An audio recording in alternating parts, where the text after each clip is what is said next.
Alex Marquez on 38.7, Acosta 37.9, should I say, 38.0 for Acosta, 38.2s for Zarco and Bezzecchi. Everyone behind that might just have to look over their shoulders a little bit, in particular Bagnaia there, who you saw leaving the pits. This is Fabio Quartararo, who is coming towards the end of an outlap. He needs another blockbuster time attack to get himself into the top 10 from here. Fastest first sectors for Agura and the Giannantonio, as Quartararo then big 4 minutes and 40 seconds coming up for the number 20.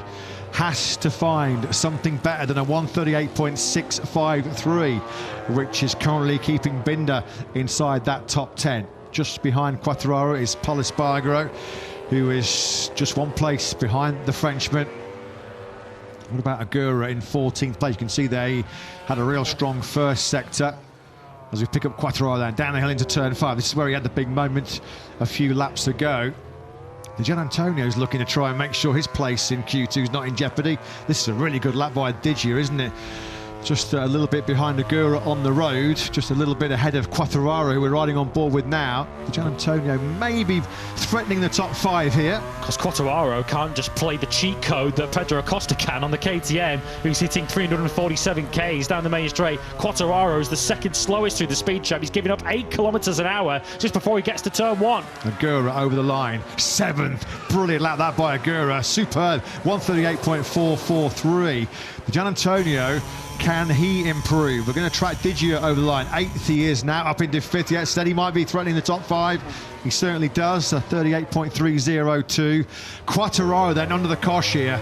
He has to find something special. He so often does find something special, doesn't he now? As he drops down through this final sector, Luca Marini also needs a big lap after his big crash at turn 13 early on in this session. Marini's down in 17th place. Twitchy, nervous on the rear tyre, wasn't that Yamaha through the final corner. Quartararo, not enough.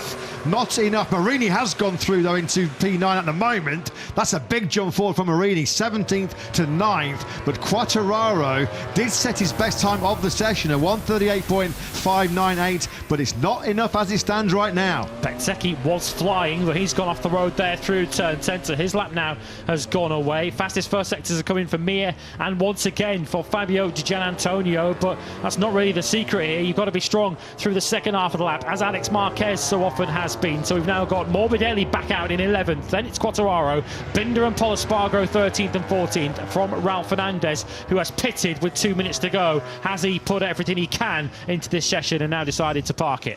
Bagnaia might be sweating a bit here. 10th at the moment is the Italian. Barely any breathing space between himself and Morbidelli, less than 300 of a second splitting those two. Is there late drama coming here from Mir on the factory Honda? Estimated P1, still up as well through the third sector is Mir. This is brilliant by Joan Mir.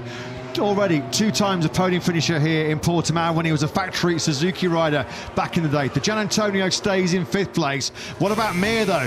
Can he find a way to top spot? Surely he's going to be top 3 here, isn't he? Joan Mir pops a bit of a wheelie. That might cost him a bit of time over the line. He goes up into the top 3. As mentioned, a 138.183. More brilliance this by Mir. 2 Hondas in the top 4 now. Mir 3rd, Zarco 4th, and Marini, of course, up in 9th at the moment too. Quartararo is going to have one more shot at this as he goes across the line. He still can't get into low 38s as Espargaro now knocks Bagnaia out, but it might be a temporary reprieve as Marini's now 10th. Bagnaia's coming across the line now from 11th up into 7th. Quartararo's getting killed in that final sector. Just doesn't look like he's got the edge grip to carry any sort of speed or momentum at full lean angle through 14 and 15, where you really need that momentum to sort of catapult yourself out the final corner and climb up the hill to the start-finish line. Bezzecchi surely safe. Surely his 138.234 set 3 laps ago on lap 20 of 23 is going to get Bez safely through to Q2.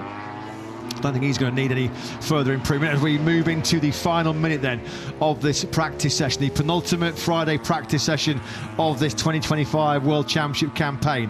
Alex Marquez, still the one and only rider to find a lap in the 1:37s on this day one. Acosta second. Mir and Zarco on the two Hondas, 3rd and 4th. Bezzecchi remains in 5th place. He is over the line in time for a last flying lap should he need it. Quartararo's giving this a right good go. He is on a personal best 3 sectors round, but he has got very little to play with as he now drops through turn 13. Bagnaia absolutely flying too, as he might be about to deny Alex Marquez in the closing seconds, but a crucial 2 corners coming up for the 2021 world champion. Really crucial this for Quartararo. This is where we've seen him lose time, where he's suffering for pace on that factory Yamaha in these final 2 right-handers. Once again, there's the big twitch there as he's on the power coming out of turn 15. Over the line he goes. It is not enough. It is not enough for Fabio Quartararo. He has taken the checker flag. He's in Q1. A frustration for Diego Gubalini. What about Bagnaia? Over the line he goes 2nd. That's a brilliant lap by Pecco Bagnaia. Superb. So close to being the 2nd rider in the 37s. He misses out by just 4 thousandths of a second. Bagnaia, though, sailing into Q2. Yeah, it doesn't look like anyone outside the top 10 is going to change this. The only one who's on personal best outside the top 10 is Buliga. We'll keep an eye on the World Superbike runner-up from this season, see if he can lift himself up from 18th place, and he could once again end the day within a second of the pace. Is Alex Marquez going to come into some final threat here from Marco Bezzecchi? Is that a little bit more stable than the Yamaha was through that final corner? Buliga's got himself into the 38 now, 38.9. He's 17th, but is it going to be Bezzecchi or is it Alex Marquez who tops the day? It's Alex Marquez as Bezzecchi goes 4th. Agura on course for Q2 for just the 4th time in his rookie season. The first since the Catalan Grand Prix just a few weeks ago. Bezzecchi is 4th. That was a tight old top 3, wasn't it? Alex Marquez, Bagnaia and Acosta separated by less than 900ths of a second. How hard was Bess pushing for that 138.133? Well, that's how hard he was pushing. Brilliant slow motion replay once again of just how hard, how much of a fight, how much they have to muscle those MotoGP bikes down the hill into turn 1.